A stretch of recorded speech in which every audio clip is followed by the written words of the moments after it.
That's the one thing I always forget, turning phones off.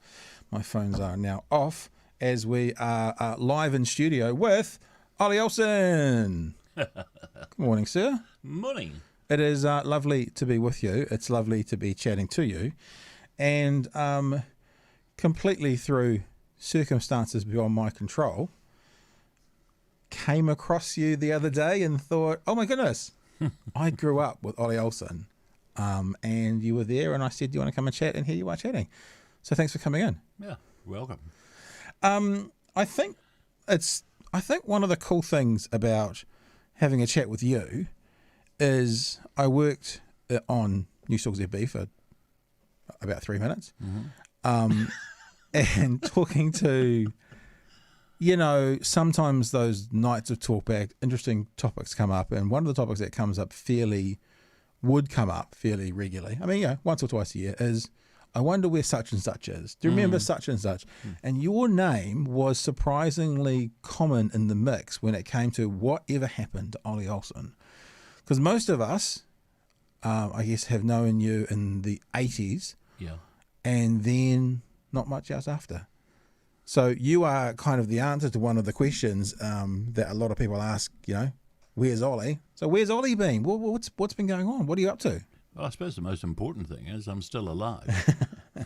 Still with us. Yeah. So Olly's still here.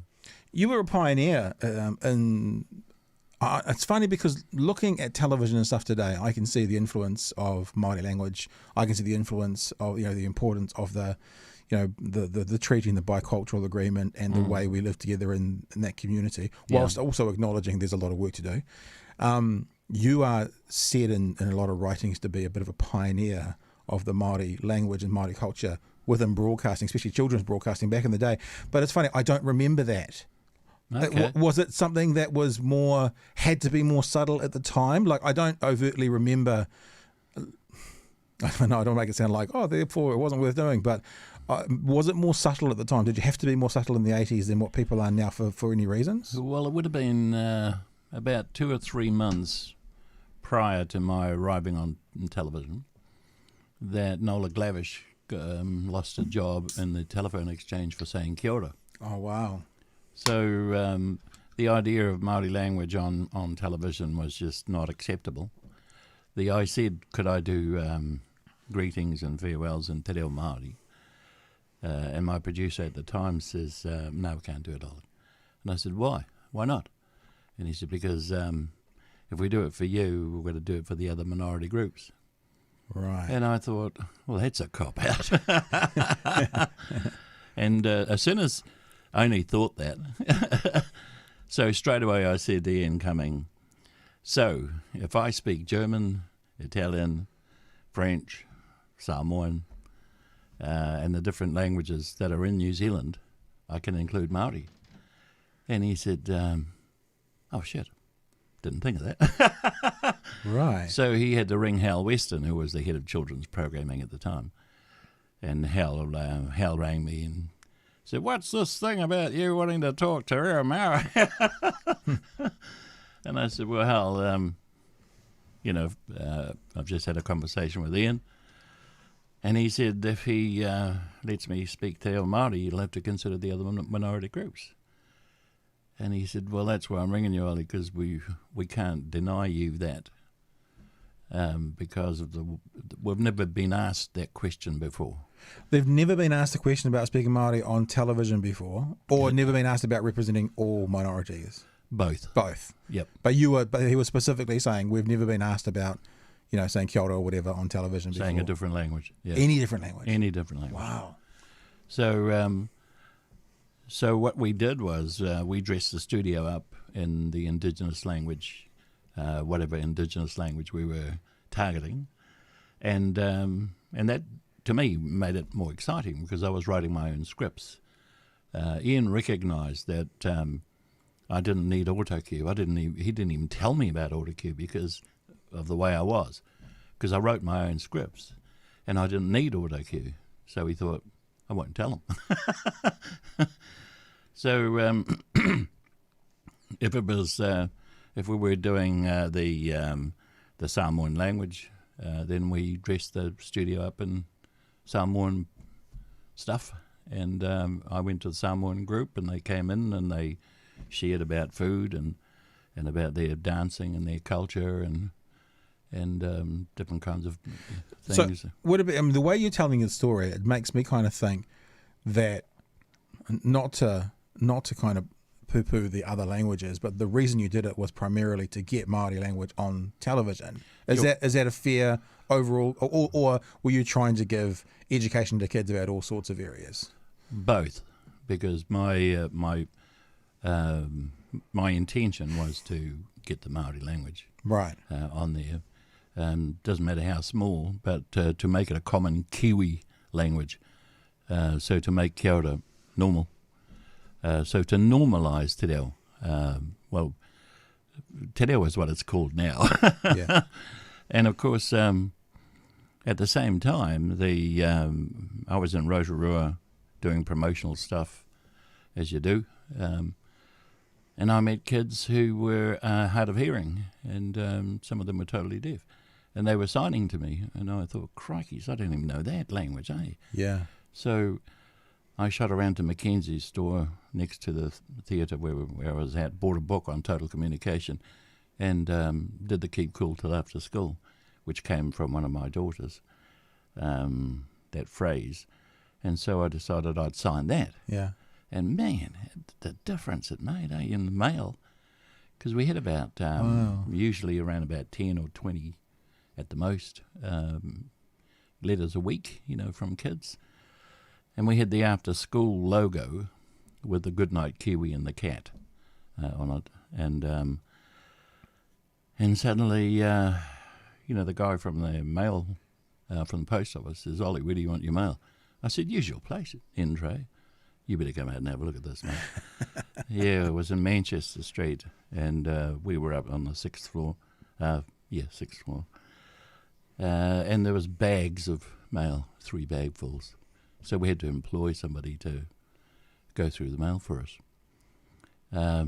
So it wasn't only te reo. Te reo was basic, but I think I'm the first person to use a robot singing te reo Māori with me. So, I would talk to the robot, and the robot would talk back in te reo, and we would sing the robot would actually sing a song, and so would I. So we didn't realise the impact of all of that, but it happened, and it was wonderful. At the end of the day, after about maybe a year or so, I dropped off all the other languages and just left te reo. And by that stage, what was management like? Okay, this formula works. Were they all right with that? Yeah, well, actually, Hal rang me and he said, "I'm under pressure by Dr. Ranginui Walker." Crimes, you wouldn't want him putting pressure on you. And so Hal said, "Well, how long are you on television, Ollie?" And I said, "Well, I'm a presenter, so I'm only just a continuity man." So I said, "Hal, I've waited for you to ask me that." It was about 1 minute and 45 seconds. Is that all? Because there's only a few seconds in between. Oh, my goodness. So I'd pretend to look at the program, because there was no program there. And you just fudge it. You looked at the side and go, "Wow, wasn't that great?" And I don't even know what I'm talking about. So I have a basic idea of the program. Like if the Smurfs were on, but I'd never see the program, the Smurfs. And so we had to fudge it a lot. So hang on, you were only on for of that whole show, because what did it go, 3:30 till about 4:30. So for an hour of broadcasting, you were on for let's say a couple of minutes. That's all the airtime you got. Yeah. Because it's so amazing that. I mean, you say the Smurfs, and of course I get that. Na, na, na, na, na, na, it comes into my head. I remember watching it, but actually I don't. I remember you. I remember you from that hour of broadcasting a day, and we have to play it. Look, people will be sitting there screaming at their things. We'll do this now. Check this out. This is what we were talking about with the with your daughter. Hang on, actually, so make sure the volume's up, because it's very quick, but people will enjoy and remember this for sure. Let's have a look. keep cool till after school. Yeah, just like that. Yeah, But I find it fascinating that you say you were on, your face or your voice was on air for 2 out of 60 minutes. And I don't remember anything else other than you. You were the thing that I was left with. Yeah, well, it was supposed to be just continuity, full stop. There was because what really attracted me was the family program. There was a program called You and Your Child. And that attracted me because I still consider parenting to be a skill that we should be promoting more and more. Yeah. Because, as a father growing up, gosh, I was probably one of the worst fathers in the world. But having this You and Your Child and interviewing people who were in the business of families and the role of dads and mums and grandparents, that sort of thing. We were interviewing people who were doing the business, and we were interviewing. I was interviewing professionals as well, and of course, ordinary mums and ordinary dads. So talking through the problems and how some of them got around problems, to do with bringing up a child. And the You and Your Child program, as I understood it, was going to get more of the financing, and the children's continuity thing, was less of the funding. But then as after school got popular, they gave me more time on air. Right. And so suddenly I was playing the guitar and I was singing songs, and which a continuity man doesn't normally do. Yeah. So you basically modelled almost a new way of broadcasting. You made the show your own, and then they saw that and they said, well, actually, Olly's got more to offer than, hey, thanks, that's was coming up shortly is, but now we're going to watch. Yes, and gave you a bigger role. Yes, because I think they realised we've got something a little bit different.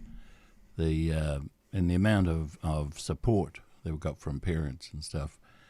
It was truly enjoyable and quite humbling because I remember going, because I was old. I was 36 years old. You don't hire a guy that's 36 years old to go on a kids program. Normally you've got somebody about 18 or 19 or 20. Yeah. Look at the What Now model. They're all kind of 19 to 22. Yes, yes. And then suddenly this old fella pops up, And of course my kids knew me as just me. So I go home and I'm just dad. Yeah. But I found it difficult to be dad and to be that personality. Like the kids and I go downtown and we're shopping and I'm in my dungies, because gardening is one of the things I like. And next thing a truck pulls up and these women jump out and they go, Olly, jump in. And they take me around. These are the makeup ladies.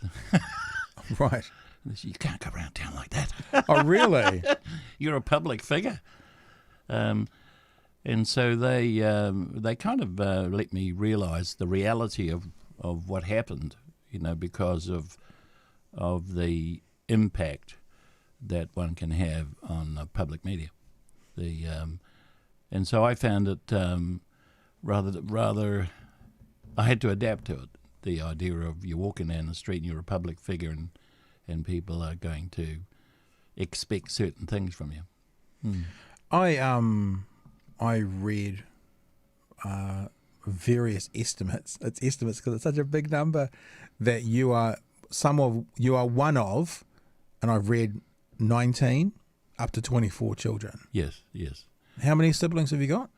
Well, I only remember 15 because 4 of them died previous. So the figure more accurately is 19 children. One of 19, all to the same mum? Mum and dad, yeah. Wow. You said something really interesting, and I wanted to reflect on it if you want to. You kind of talk down your parenting a bit. You kind of like, I'm a parent, I'm a father. Yep. I wonder how, I'd love to know more about that, because I'm wondering how also being one of, more than a baker's dozen as a child, because, we often learn our parenting through modelling at stage one before we go into discover our own kind of parenting. And because you're seen by people like me as someone who helped the children of a nation. But you've spoken this morning of not. Let me put it this way: you spoke negatively about being a father yourself, about fathering. Well, I how guess, do those things marry up? Well, I guess when I reflect and think I could have done that better, I could have done this better. But are you reflecting like any parent does? Like I joked to a friend the other day, and I said, about raising my kid, I'll know if I've done well depending on the psychiatrist bill in their 20s. Yeah. Are you reflecting like any parent would, or is there more to it? Yeah, it's like when one of my daughters said to me, "Dad, you're on a show and you're fronting you and your child parenting program, lovely program, loved it." And she said, "And you're one of the worst fathers, talking about." This was her teenager. Yeah. And that shocked me, but because it brought me into reality, because I was spending more time doing scripts and doing public fundraising, being involved with television, and also I wanted to get a radio program off the ground, which became Tahu FM. But I didn't have that much time, for my kids. The older they got, the less I spent time with them. So a bit of an absenteeism, is that what they call it? Yes, yeah. We took them to their sporting fixtures and did all that running around stuff. But I realised I could have done more quality stuff with them. And I guess that's a reflective thing that all fathers, I guess, go through. But also, I wanted to talk to other males that thought like that and couldn't find them. Still haven't. What about the idea of being one of 19 or one of 15? That must have impacted you when you started having your kids and your parenting as well. Yeah, because I was determined to read. I couldn't comprehend the written word. I was brought up in Te Reo Māori and at a place called Te Whaiti in Niurawira country. But when Dad died, Mum told the rest of the family to talk in English. And I thought the English that our family had was flash until I met real people who could talk real English. I've just been speaking with friends about this actually before, because I was 27 when I knew I could read. Wow! But I was a teacher by then, so I went to Ardmore Teachers Training College. And at that time, I think there was a political move to try and get more Māori teachers into the teaching profession. None of my siblings read at all. And we always had, I always went to Sunday school. I was fascinated by that. We had scripture learning. So it was Presbyterian. And one of my uncles was the minister. And so when it came to scriptures, I had a good memory for rote learning. Mm-hmm. So I saw the way that my father and grandfather learnt things. And when they did the toko stick, they would be pressing like this with their fingers as they walk. And, of course, me being the tutu kid in the family, I'd say, "Koro, what are you doing that for?" And in the end, he told me that's how I learn. Like I've got a whakapapa, maybe if I need to memorize 50 names, then I do them through rhythm, and I do them with the pressing of the toko. So when I did scriptures, I used to move around like I was chanting, and of course the prize for doing scriptures were books. And they were beautiful, beautiful books about family and about interesting things. But I couldn't read them properly. Right. So I always seemed to have a Pākehā friend who could read. And so I found mates who could do that. And because they never had the books, they wanted the books, and I always won the books. So we had a kind of a trade-off, you can read my books. And so we used to have secret places where we'd go in and we'd have a literary time. And I really appreciated that And I was determined that I would one day be able to do that. Right. Because So you're talking late 60s, early 70s, I'm assuming here, when this was going on, when the yes, swapping the books, that sort of time period? yep. So that's 20-ish years before television. And you said you were a teacher, but you were a teacher before you felt you were a competent reader, which is an amazing thing to think about. Yeah, and I had no idea of ownership. I didn't realise I could actually take books home from school Wow. to my house, because that's stealing.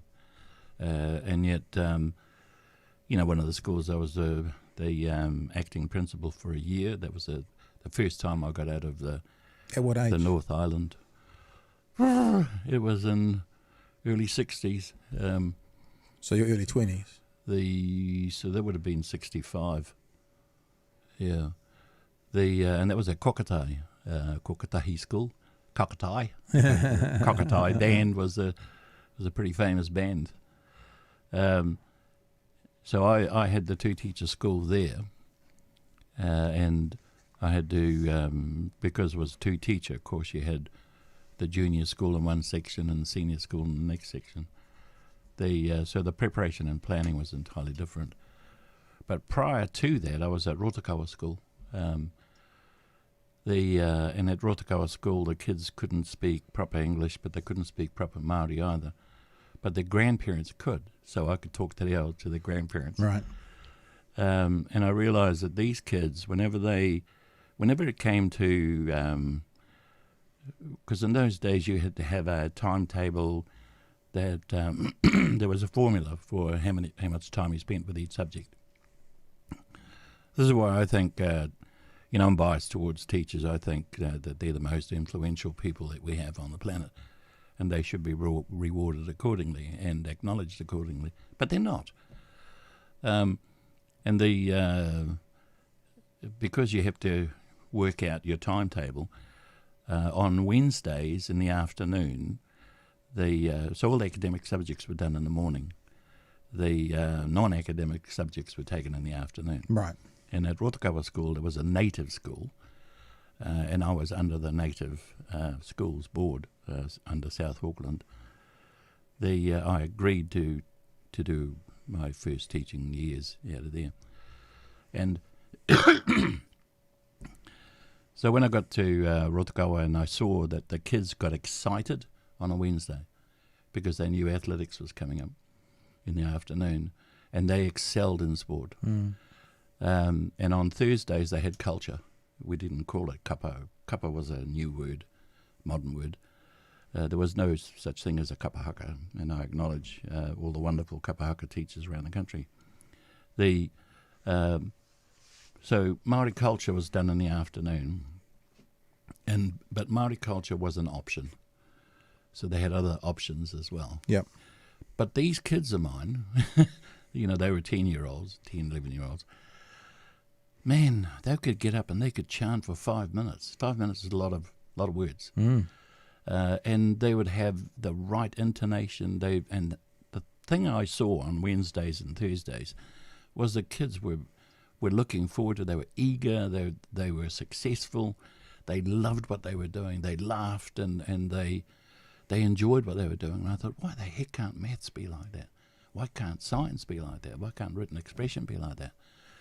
So I started putting a thing together, and we created the first, I believe, and these kids did it. They gave the name mathematics, mathletics. All right.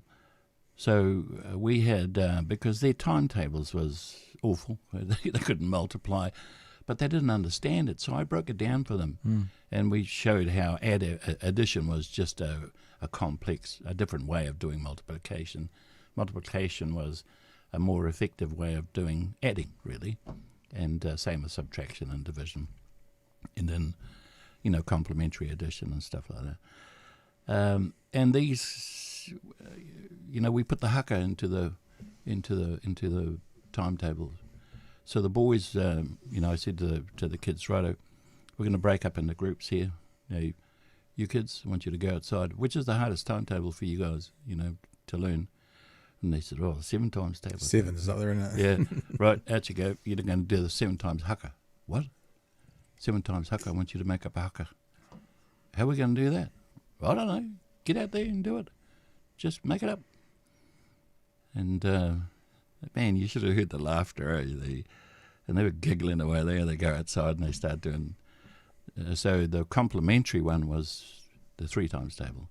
So we had the 7s doing the haka, we had the 3 times table doing the haka over here, the 2 and the 8, the 1 and the 9, you can get the complementaries, you see, the 4 and the 6s, because we're working on base 10. And we ended up working on base 10, base 8, base 9, base 5. I'm interested in those kids. I mean, I went through kind of Catholic schooling system, and we did a lot of rote learning. And so I knew my times tables like people wouldn't believe, because we'd have to stand behind our tables with our hands out as the Christian brother went around with a strap. 4 7s, and if you pause at all, 28, you get crack on the hand. Yeah. So that's how I learned mine really quickly. So I know my times tables, but I'm interested. You must come across people who you taught from time to time. Have you ever had a conversation with one of them about how you taught them then, and if it was something that stuck through them? Like the way I was taught, it stuck. Might not be the best way to get taught, but it did stick. I'm wondering, you must have had interaction at some stage with those students on some progress of their life. Has it ever come up? Do you know, like, if it worked for them? Did it stick with them? Do they still use it to this day? Look, I honestly haven't had that conversation with any of them because I moved around the country. I wanted to improve my English because I felt I had a heck of an inferiority complex because I was a dumb kid at school. And yet I knew I wasn't. No, I accepted I was a dumb kid, but I knew I was intelligent. Does that make sense? 100%.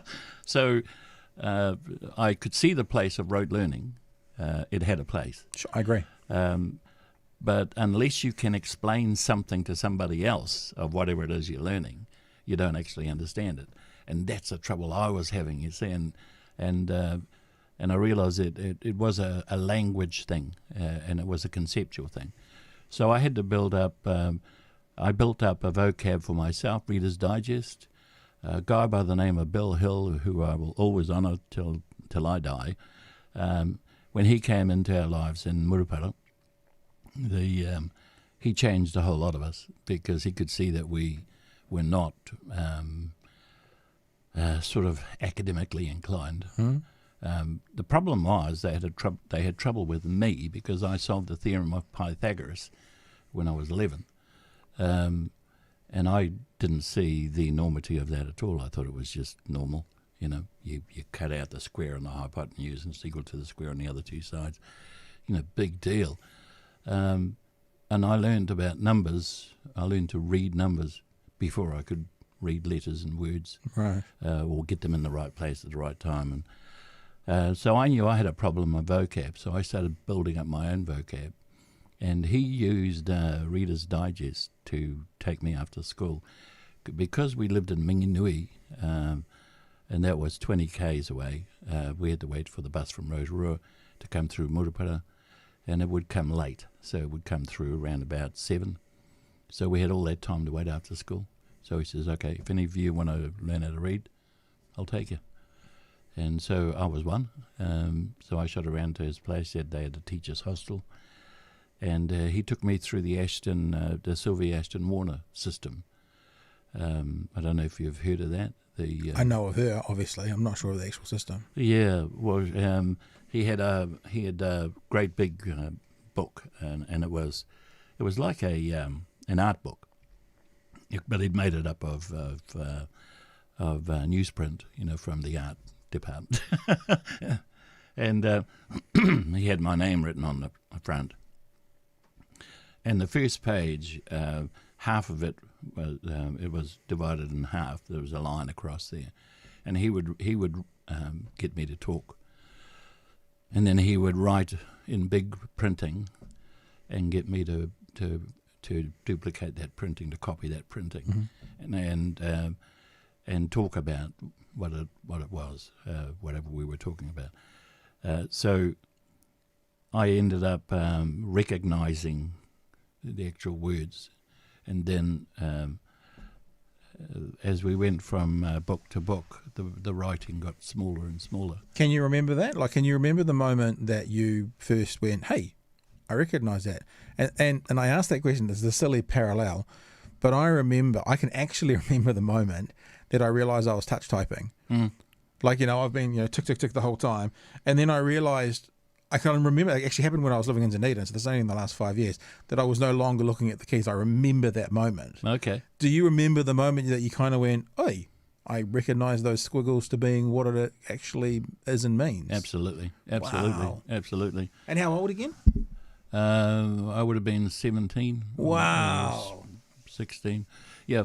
The problem I had was that when my eyes went back to the left, they took in all the other lines as well. Yeah. I didn't realise that, of course. I just felt that I was dumb. And he was watching my eyes, the way I was moving.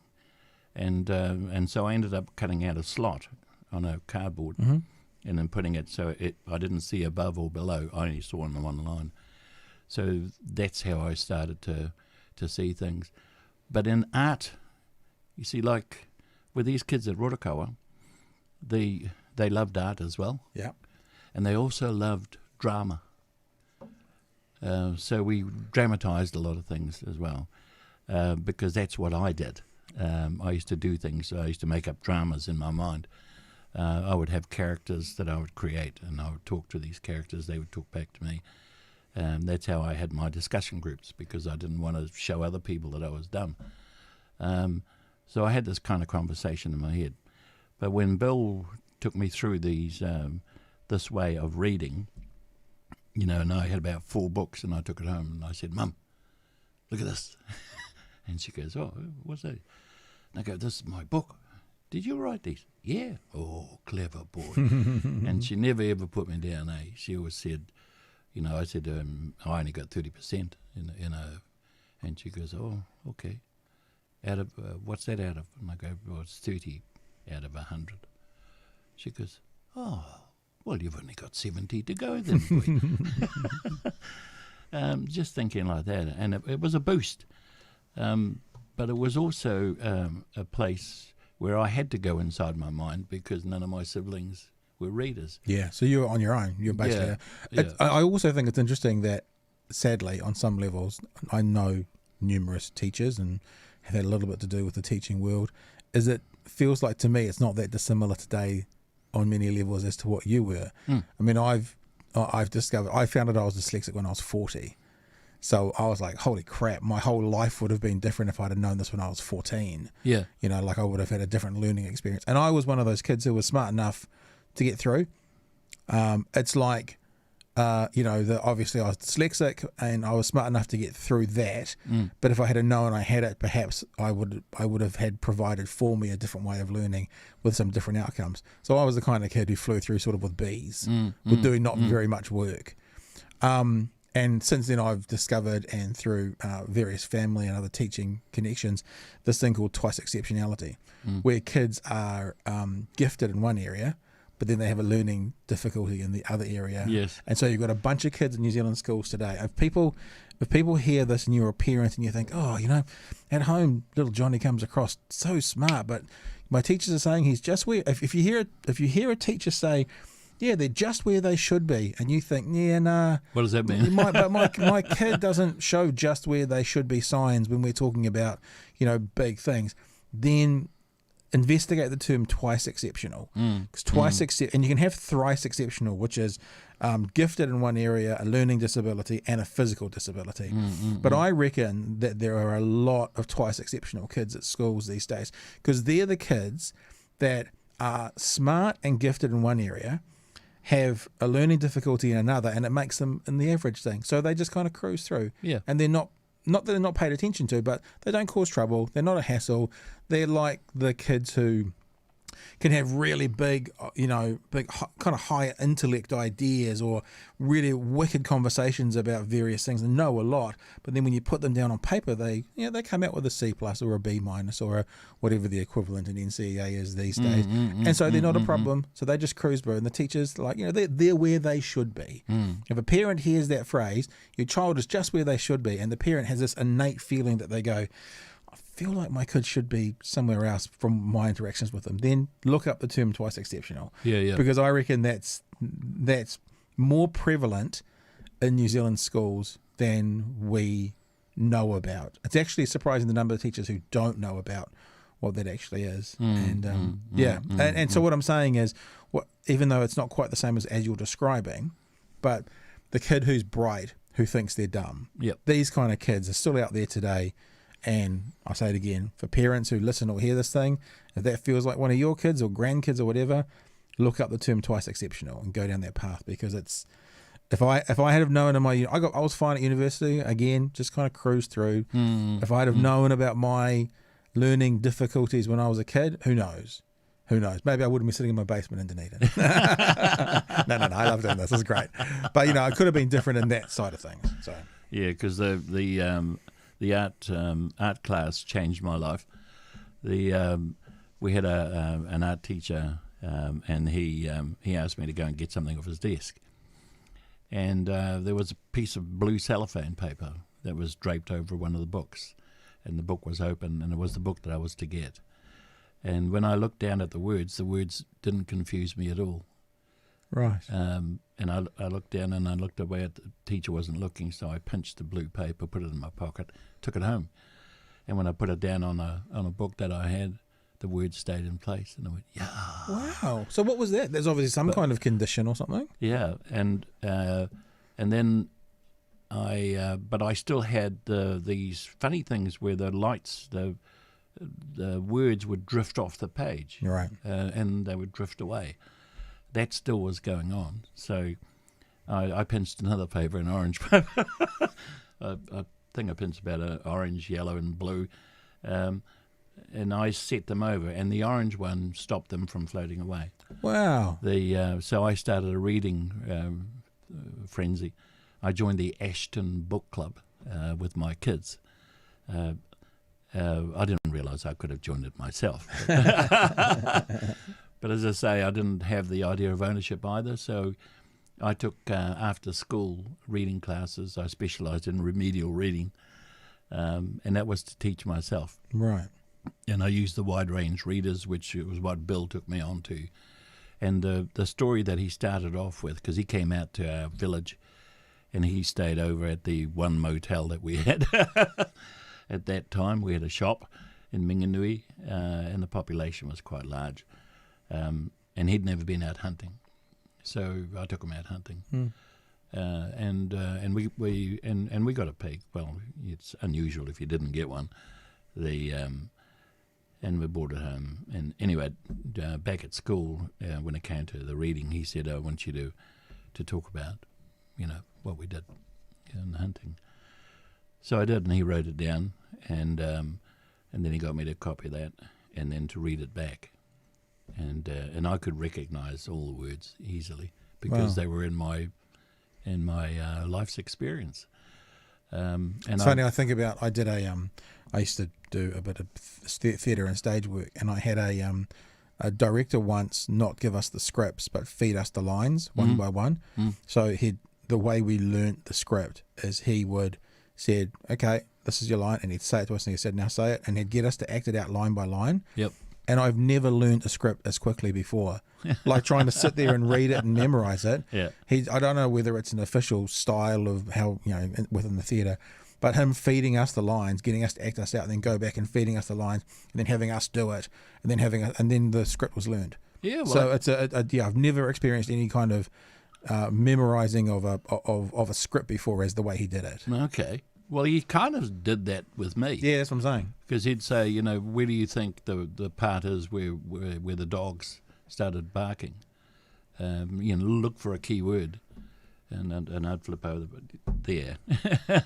What do you think that is? Barking. And I mean, I was 16 when I was doing that. Wow. So he put me onto wide range readers. There was the green books and there were the red books. The story I always remember is of George Washington Carver, because at school, at primary school, we walked to school. Our school was only a couple of miles away, but we had to walk through the bush, and we had our favourite tree, and my brother and I, we had our faraway tree, because there was a teacher who read the book to us, the faraway tree, and it was a magic tree, you know? And so we had our own faraway tree. George Washington Carver used to walk to school. He was a black guy, and he walked to school, and he became a nature person, you know, and so and because I was in the bush, of course, we knew the different types of trees in our bush, and we could recognise them, and it was so that's why Bill chose that for us, and the fact this guy was black also, and I was Maori, so that I could achieve, and his parents always, let him know that he was intelligent and that he could achieve anything, and that's what my mother essentially was saying to me. She never ever once put me down. But my siblings said, they go, who the hell do you think you are, man? You're just a blooming bushman. So I stopped telling them I wanted to be a teacher. But I loved whatever I learned. I loved sharing it. And it was only coming here to Dunedin that I found out what I had, the lights. It was Erlin's. And a teacher from Balclutha rang me when she saw the article in the Otago Daily Times. And she said, Mr. Ohlson, it's good to hear an adult talking about what you were saying, and you don't know what it is still. And I said, no, I haven't got a clue. I thought I was a bit crazy, really. You know, the lights, the word floating away like a. So the condition actually has a name. Yes, and people, and she said, no wonder the colours worked for you with the cellophane, because children are given special glasses by the optometrist. Yeah. And they only need them for about 2 to 3 months, and then because it's a light spectrum that's no longer in your eye, and your brain can't see it, so that's why. And she says, "So have you still got it?" And I said, "Nah." So that's good, but it's nice to know all these things, and those kinds of things were in my head when I was in front of these other children. So once we started getting copper sulfate in science. There was a whānau. There was the copper whānau and the sulfur whānau, nice. And they got together and they kicked up a stink. You know? But they came out with a new product. You know, they had a new baby.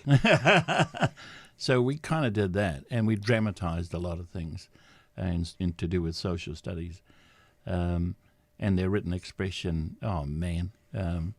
These kids went from strength to strength. They were in the lower percentile ranking to start off with, but they improved. It was great. So you've said things like about teaching children and being in front of children. Obviously, then moving into television. Is that on an extreme level? How was the leap from teaching to TV? There's a gap there in our story thus far. How did you go from in front of the classroom to in front of the nation? Well, I ended up leaving teaching because I wanted to have a mortgage. I wanted to buy a house, right? And the teacher salaries weren't that great when I was in the business. A lot of the teachers were staying put, so there were these good positions that you could get were diminishing. Everyone was trying to get into a sole charge because then you jumped up on scale, and I managed to get into teacher. But when I met a friend who had gone into the insurance business, and he was a teacher, and he says, "Ollie, get out of here." That was in Balclutha. Right. So I decided to give it a shot. And I enjoyed it. I did, but I didn't want to do insurance. There was a kind of a stigma around insurance agents. They were all crooks. My old man sold life assurance for Yep. my whole life, so I'm quite intimately Acquainted. acquainted with the insurance industry. Well, I ended up going into life assurance. But I did, what do they call it for housing? Building society. Oh yeah, Yep. And because some of the teachers and some of the parents, and talking about Balclutha, some of them wouldn't come to school. And I had the same trouble with Rotakawa. I had the same trouble with other schools. A lot of parents didn't bother going along to their home and school meetings or their parent-teacher meetings. Mm-hmm. So I put a kid's work, sample of a kid's work, of 2 children's works, into my briefcase, and I knocked on the doors. And I said, I'm here to talk to you about your child. Can I come in? Wow. And that was my insurance, actually introduction into insurance. Right. So I was door knocking for the kids. And I'd show them what their kids were doing, and because I came across the idea that some parents didn't think their kids were intelligent at all. And I said, no, it's just that... I said, I'll explain to you what I believe intelligence is. Your child can work this out. Now, that's intelligence. It might be on a smaller scale to somebody else's intelligent, but that kid worked it out himself. Yeah. Now, look what he's doing. Look at the work he's doing. Da-da-da-da. And they go, what? He didn't talk like that. Well, it was the fact that they never talked to the kid. So a lot of them didn't like me going into their home environments. So they ended up coming to school. Nice. Which was great. So it's the win anyway. Yes. And Balclutha, I had a chance to experiment. The teacher at the principal used to hear me say, it's not about the number of children you have, it's about the technique you use. So, doing this timetabling this way actually traps you into a set way of doing things. And often you just move from one subject off to the next, and yet that kid might be just learning how to master that skill, and then suddenly you got to switch over to whatever. I said, I'd rather, so it's methodology, I believe. So a lot of content is useless. But if we can teach our children to think and to work their way out of things, but do it their way, because they may have a different kind of way of doing things. And we give them a lot of options on what to do, including verbal. Yeah. And so anyway, I remember him saying to me, well, you're going to get you're going to have to put your theory into practice. We're going to move you into the hall because we're short of one teacher and she's not coming back.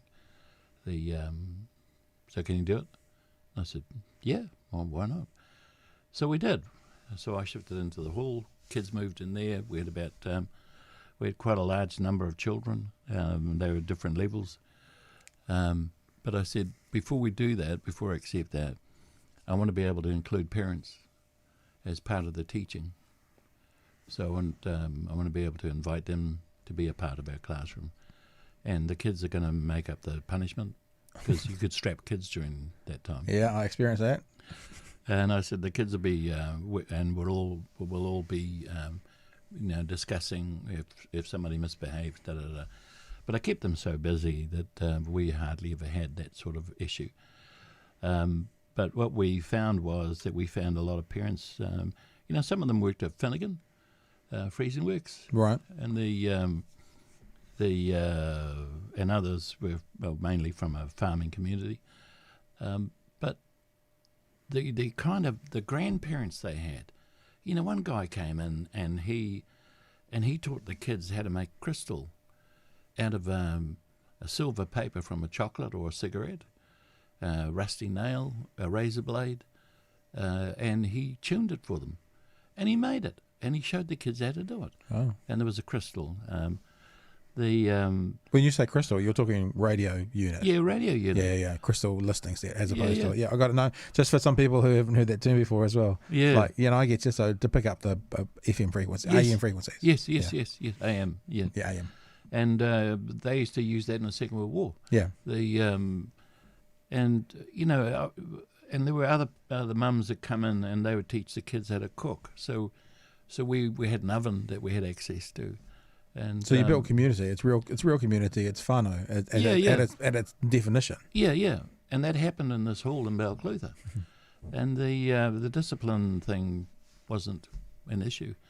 But it was nice to have an open principal who was open to the idea of the timetable's going to look different. Yeah. The makeup of the class is going to be different. The way that we do things is different. But the way that these kids performed, that to me was the gold day when they came out of there and they enjoyed their years. And I met some of them years later. Really? And they remember those. Yep. Oh, I have had conversations. You Yes, have? I have. One of them rang me up from a bank. Wow. And then 3 guys accosted me in the street, when I was on television. And they said, "You don't remember us?" And I looked at the 3 of them and I named them. Boom, boom, boom. And they went, "Oh." That's right. No, I have had conversations with them. So you got out of teaching basically because of money, which is a really sad story to hear. That Yes, someone like yourself could have been an amazing.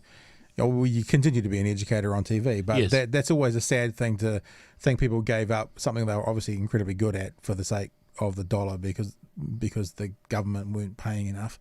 But also because I was ambitious. I wanted to get I wanted to own a home. Yeah, but I'm sure if the teaching job had another 0 on the end of it, then you could have owned a home and continued doing that as well. Yeah, probably.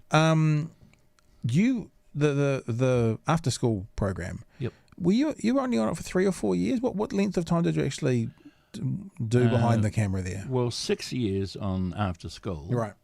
And a couple of years on with Jason, with Fishy. What was it called? Thingy? The Bumble program. Oh, right. Yeah. Oh, right, Yeah, yeah. Bumblebee. Because Jason's production house in Christchurch made that, didn't it? Yeah, well, Bumble? Thingy was actually born on after school. Yeah. And prior to that, though, I was with Annie Whittle and Kevin Smith and Russell Smith and Endell Lust, and we were in a program on Channel 2. That was in the 70s. So 78, 79, no, 77, 78, 79. That was my exposure to it on a part-time basis. So I knew how to play the camera, but we were actors. We weren't front people. So I wasn't unfamiliar. But when I was in Timaru, I decided to step away from insurance because I had some good times with him in the insurance industry. It was very kind to me. I decided I didn't want to do it anymore. So what am I going to do? But I was a member of the South Canterbury Drama Society. Mm-hmm. Plug in the society. And I did the narrator for Joseph and his Technicolor Dreamcoat. Oh, okay. At that time, according, I found out later, Television New Zealand were looking at a guy from Sweden who was a mature person as a front person for children's programming. They were also looking at Captain Dangaroo as well, the Australian. Yeah. Somebody had seen the way I worked with teenagers because I was doing some theological stuff because I wanted to understand my father, because he brought me up under the teachings of Ia Matua Kore, and I'm still on the crusade to try and get those original teachings back, the ancient philosophy of the Maori pre-colonisation, right, which became illegal. And that's a journey I've been on for years.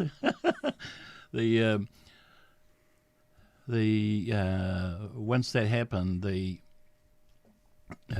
I stepped out of insurance, I went into the church, and the church came to me and said, "Olly, would you consider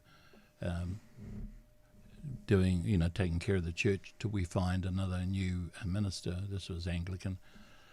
And I said, "Oh, yeah, okay." And they said, "We will pay for the rest of your studies at Education for Ministry under the EFM." And I said, "Yeah, great, done."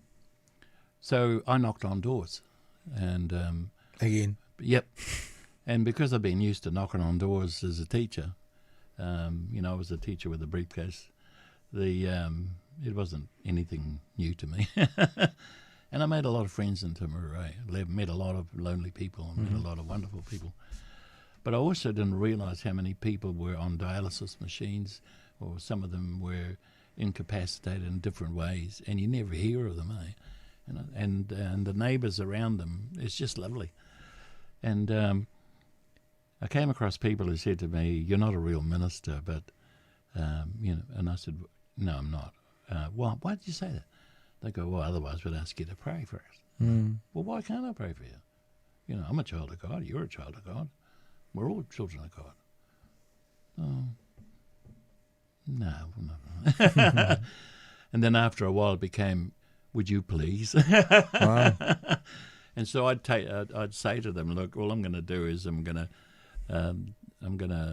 it's like plugging into a battery. I'm going to plug in your battery, and we're going to say a prayer together. And if anything happens, it's because of God in you. Okay, I'm not doing anything. All I'm doing is being partnership with you, and we're going to plug that away, man." So that happened, and I enjoyed those years doing that. But I also was in charge of Sunday school with some of the kids, and so and with the teenagers, we grew our little group from a small group to a larger group because we had open debates, and they were open debates about the Bible. Nice. And the debate could include, I think it's a lot of shit, but you had to qualify. Why did you say that? Yeah. And not just say it out of contempt or whatever. So we started attracting kids from different churches coming in and debating. And it was an interesting sort of a thing. But somebody saw me working with them, and somebody thought, this guy might be who we're looking for. Right. When they saw me at the same time on Joseph and his Technicolor Dreamcoat, they thought, And so the full package. And so a rumour went around the broadcasting, and got to the broadcasting ears. So I received a telephone call, like I used to when I left the insurance industry. They headhunt for you if you're in the $1 Million Roundtable. My dad was in the MDRT, going to Hawaii and having various trips and stuff, so I know exactly what you're talking about. And for people who don't know, basically it's selling $1 million worth of insurance, not earning. Yeah. So it's selling, which would have been a lot in the 80s, maybe not so much now. No. But probably the $1 billion roundtable now. Well, we were on commission, then, and if your commission didn't, if the premiums weren't paid, were dropped off, you had to pay back your commission. Yeah, wow. That's illegal now, so that's nice. But I got my ALUA, which is a life underwriters kind of diploma type thing. Anyway, I thought this phone call that was coming through, because my wife at that time, she said, "Hey, somebody keeps ringing you from Wellington." And I had a lot of insurance companies, headhunting. And I says, "Nah, tell them to go away." She goes, "No, they won't go away, love. So you better, you got to put in a collect toll." People understand what the collect toll is. Yeah, gosh, now we just have cell phones with free roaming, and in the olden days when we used to have to make a phone call that would cost quite a bit to go from Timaru to Wellington or Auckland to Dunedin, and and all those students making collect calls, meaning the receiver of the call paid for it. For you young people who don't understand. So I rang this place in the end anyway, because they kept on insisting. And I said, "Which insurance company is this?" And the woman at the other end laughed. And she said, "Oh, this is TVNZ." And I said, "I don't know you, as an insurance company." Yeah. I never had TV. And this guy said, "Look, my name's Ian Cumming, and I'm a broadcaster. I'm with Television New Zealand. Yeah. And I'm coming down to Christchurch, and I'm on my way from Christchurch to Dunedin. And can I pop in and see you?" And I said, "What about?" "Well, I'd like to just show you a few things." And I said, "Okay, well, what's it got to do with me?" And he did outline. And I said, "No, mate, not interested." He said, "Can I pop in anyway and see?" And I said, "Well, I'm not going to change my mind, man." And what was it? I mean, because obviously you did. What was the thing that got you to change your mind? Well, the next day... you got fired. No, the doorbell rings, and it's this guy, Ian Cumming. And he said, "I was just in your area." Typical insurance line. and he brought some papers along, and these it had about the program itself and about the fact that parents were not happy with. Remember Stu Dennison, Nice One Stu. Yeah, Nice One Stu. Yeah, Stewie, Nice One. They didn't want that kind of model. They wanted a positive model, and they saw two things in me: the fact that I had rapport with kids at different age groups, and the fact that I had a background with Maori as well. So I looked like the ideal role model for kids, because there are more single parents starting to exist. Exist. Be a part of society without being shunned. Yes. So they wanted somebody that could fill that kind of role. Very cool. And I said to the end, hey, I told you, man, I'm not going to change my mind. He said, well, just have a look at this material, Ollie, and I'm coming back this way, so we can sit down and have a chat when I get back. And I said, I'm not going to change, man. And then before he parted, anyway, he went, and I had to read through this stuff. And I was quite touched by it, really, because I didn't know what a continuity man was. But then again, when he came back and we sat down here, we had a chat, and I said, no, I'm happy doing, working with these kids, with these teenage kids. I'm happy in the work I'm doing with the church. And he said, oh, that's right. Before he came back, I lost my, the church said that they no longer had funding to get me going. So I'd better look for another job. So when Ian was talking to me, he said something to me that hit me. He said, think about it, don't give me an answer. But he said, you could affect the lives of a lot more children than the 16 you've got, or the 30 that you've got at the moment. And that kind of resonated. So he departed, and I lost my job with the church, so I thought, oh, well, might as well have a look at this thing. So I shifted my whole family from Timaru to Christchurch to go to this job. Now, I nearly lost it, because when I was in the studio and the floor manager gave me a script, and the way I read it, Ian realised, oh dear, he's not too good after all. And he said, he told me this later.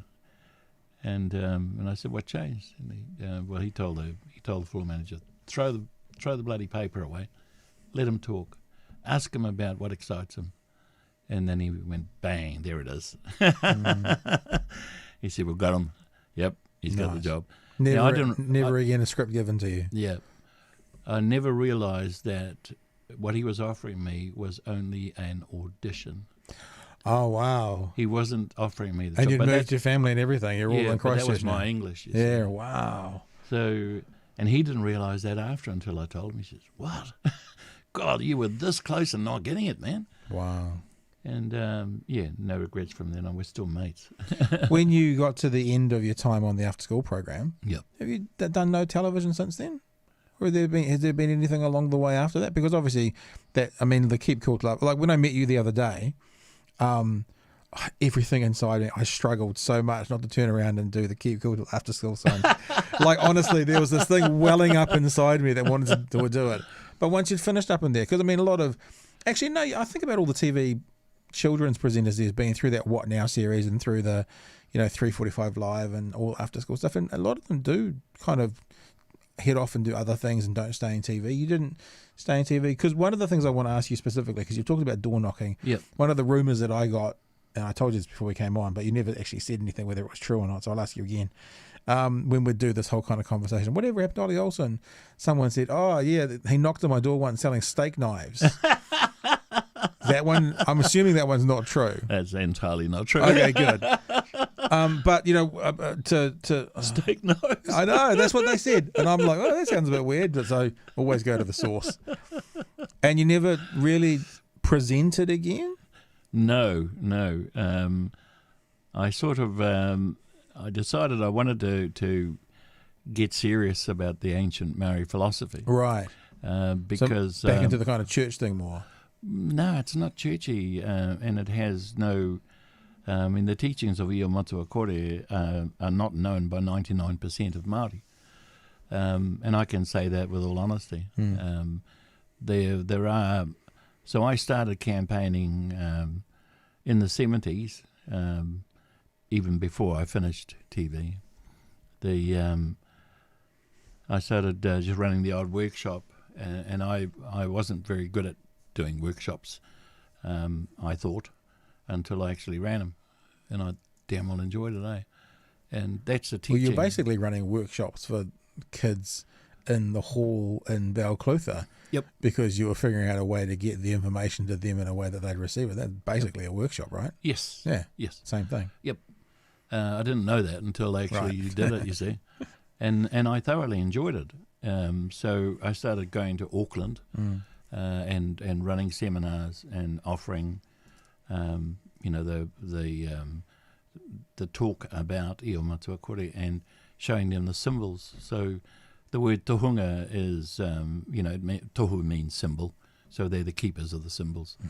And I remember saying to my koro, because I had more years with him, Dad died when I was 10, but so I spent more years with my grandfather. And he was from, he got Tainui roots, he's Te Tuhi. And of course he talked to me then about the old teachings and what they were meant for, and the fact that we never had a word, for love.